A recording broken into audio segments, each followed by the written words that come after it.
Our next topic is on greater fool investing. So first of all, what it is. So in general stock investing, valuation is the king, and you're looking at how do I buy something below market value so that then I can sell it when it is at or above market value later. With greater fool investing, with that part of game theory, valuation doesn't matter, because if there's enough hype, you just have to find a more gullible or greater fool who will buy that investment from you. So this is a really important thing to understand, especially if you're new in investing, because it's very easy to get caught up in the psychology tricks that investing can play on you. So really good examples of greater fool investments have been Bitcoin in 2017. So basically that year, it went up from $900 US per coin to almost 20,000. Yeah. So extremely, extremely crazy growth. Like, that is obscene and should always give you a red flag of pretty much if something's going up more than, so the S&P index goes up about 8% per year. If something's going up more than, much, much more than that, and you're expecting it to go up way more than that, generally speaking, it's probably not a really safe bet. And that percentage increase, that increased over 2,200% in a year. It was insane. I remember watching Bitcoin and the other cryptos that year, and just watching it just keep going up and up and up and up and up. And it was absolutely bonkers. Let me pull that up real quick.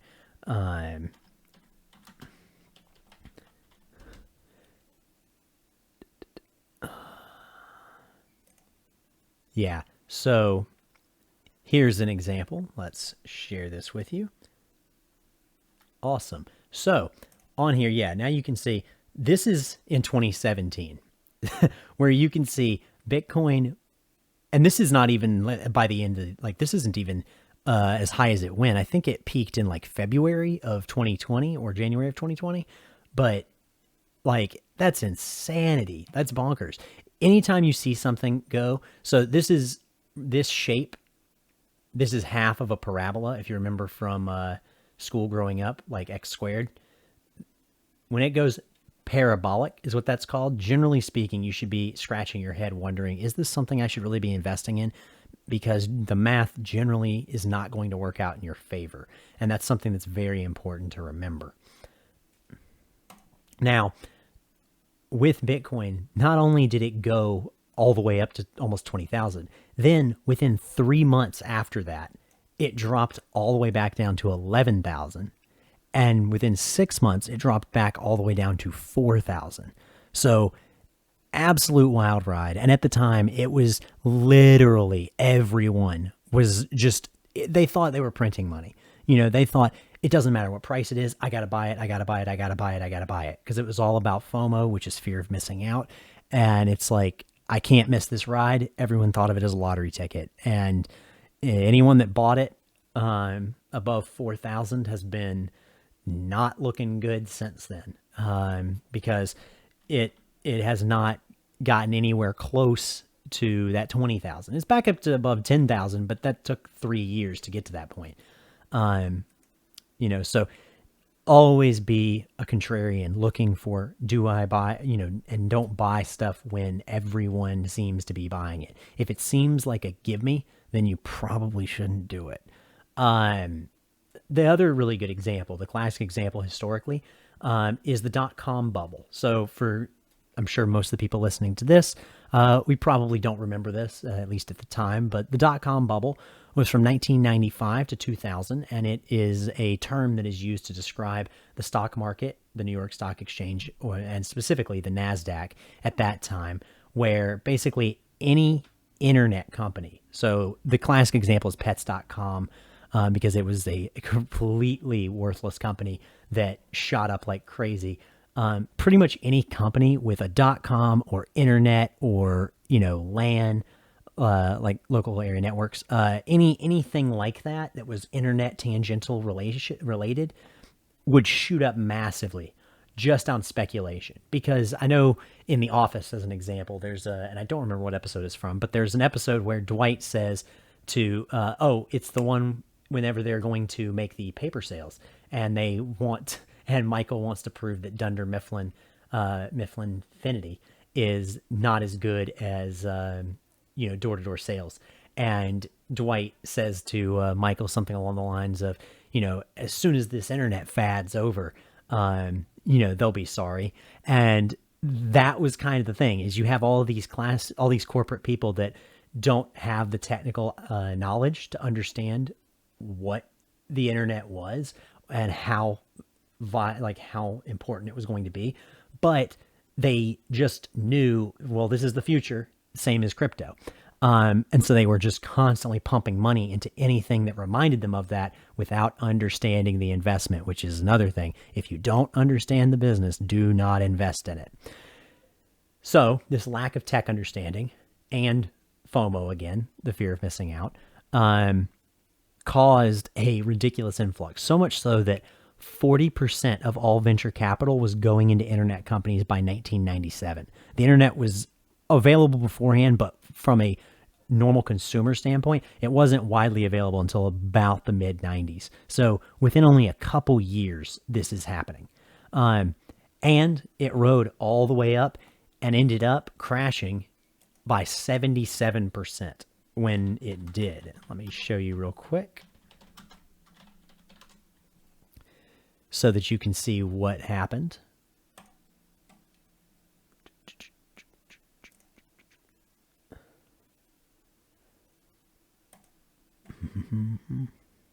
But yeah, it was a crazy time.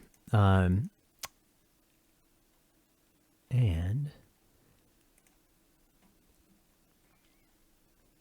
yes, so here we go. Perfect. Awesome. So yeah, when you're looking here, this is a chart, and this is a article talking about the tech spike now. This is before, pre-pandemic. And it's showing how the .com bubble compares. And so as you can see, right, so what this is comparing is this is, profits, and this is market cap. In theory, valuation, in theory, there should be, in theory, the market cap should lead the profits, because the idea is that in an efficient market that investors will have, looking at, the statistics and the financials of the company, they will see, oh, there's potential of profits here, and they will invest, which will increase the amount that company goes up, i.e. their market cap, and then trailing, they will end up having more profits go up. And as you can see here, generally speaking, it's supposed to follow the same path. And we can see from 2000, about 2008, so post-financial crisis, 2008, 2009, post-financial crisis officially, they're about the same. They're staying pretty normal and pretty reasonable up until, around here. And it ended up getting worse later on before the, drop in the pandemic. But when we're looking here on this .com bubble, there's just absolutely no connection between profits and market cap. Like, reality was thrown out the window. And we can see here, the entire market was going parabolic. And when that happens, there's going to be a drop. It just historically, there's going to be. It's not, it's not how things work. You can't go up forever. That being said, plenty of people got stuck holding the bag, and that's the way it is. Now, another one that I want to point out, this is not necessarily, I don't consider this this is my third example. I don't necessarily consider this a true example of a greater fool's investment all the time, but let's call this Schrodinger's greater fool's investment, because it is sometimes. So Tesla specifically, we need to understand that, one, I think Tesla is a company that has a lot of potential in the future and definitely is going to, go places. There's no question. I do think that overall it's probably a good long-term investment not, talk to a financial advisor. But um, when we're looking at certain times, there are certain times when Tesla is really, really so strongly hype driven that I just can't bring myself to invest in it. And I have before, and I used to have it as an average price of like 210. So like I had Tesla a while ago, and I got out around like the mid fives. So yeah, I'm sure I sold it early, obviously, but fundamentally, that was what made sense. And so let's y'all see real quick. So this is specifically, I want to talk about Tesla late 2019, early 2020, to show an example of this. And as you can see here, you have, at this point in time, Tesla, it has been profitable since then. I want that noted. But we can see that the, their losses just got pretty bad in 2017. And yes, they started to move up and get back on the right path. However, this getting back on the right path is pretty vastly different than this parabolic climb that they had from the end of 2019 to the beginning of 2020. To give perspective, so around 20, so this around here was just, normal price for Tesla. Generally speaking, Tesla would stay around for several years. Tesla would bounce between about 250 and about 360 to 380. And then during the the dip we had in 2019, it dropped like crazy. It got down to like 180 something. And then after that, it just climbed all the way through the beginning of 2020. To 500 something in November time period. By the end of January, it was up to nearly $1,000. And when you see stuff like that, you should always be, treading lightly and just make sure that you understand and that it fundamentally makes sense. Because I do think that at that time, that 1,000 is maybe even a decent, I don't think you're going to lose money at that time doing that. But I think that there are probably better options, especially anytime you have something that's so heavily hyped like that. It's not, it's usually not the best thing to invest in. That's my personal opinion, and everyone's risk tolerances are different. And so how do we avoid these? Well, in my opinion, value investing is a really great way because valuations matter. If you don't understand that and you want, definitely check out one of my other videos because I go over value investing in detail. But the general premise is that we want to adequately value a company, i.e. see how much it's worth. And when that company is below what we think it's worth, then we buy it. And when it is, too high above what we think it's worth and it's becoming unreasonable, then we would sell it. That's the general gist of value investing. The second thing is diversification. If you're someone that doesn't want to do that much research, the best thing to do is index funds. On average, you're going to beat 98% of stock pickers just picking index funds with low fees. Some of the ones that I like the most that are available in the forms of ETFs. So you can get these even on like Robinhood or Webull or any of these other, free commission apps or brokerages that are very attractive to young investors. Are VOO, VOO, SPY, SPY, or SPHD. And you'll just have to look and see. It depends on what you're looking for specifically in a fund. But the main thing you want to look at is what's the fees and, what does it do? As an example, VOO and SPY are roughly the same. They both track the S&P 500, which is the 500 biggest companies in the S&P 500, the 5 biggest companies in the market. So generally speaking, that's going to be the best. The S&P HD does the same thing, but it specifically follows the highest dividend, lowest volatility ones. So generally speaking, the growth's not going to be as much, but you'll get dividends that are pretty good. And I also have a video on dividend investing explaining the intricacies behind that. So check those out if you want more info on that. Third is only buy when things look bad.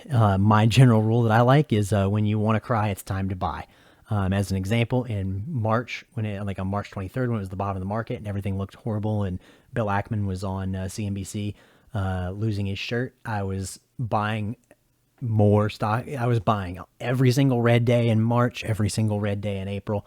I was buying. you got to be a contrarian investor if you're going to do value investing and keep your emotions and ego out of it. And then fourth is remember that there's no sure thing. And all trends will revert to the expected value given a long enough timeline. So what I mean by that is that whether you value a company correctly or not, the reality is that over time, whatever the expected value or the true average, theoretic average, that's what it's going to revert to. So on a long enough time scale, eventually reality is going to set in, and you don't want to be stuck holding the bag if you've been living not in reality. And the classic line of that, which I believe is from Buffett, is everyone looks like they're good and they're covered when the tide's in, but when the tide goes out, you see who has their who is living beyond their means, who has their pants off. So yeah, definitely don't get caught up in the hype, and make sure that you are investing in a way that is logical and focused on valuations, in my personal opinion. If you enjoyed this clip, be sure to leave a like, subscribe, and check out the full live version of the Wealth for 99 podcast, where we talk finance, economics, and public policy from a working class perspective. We'll see you there.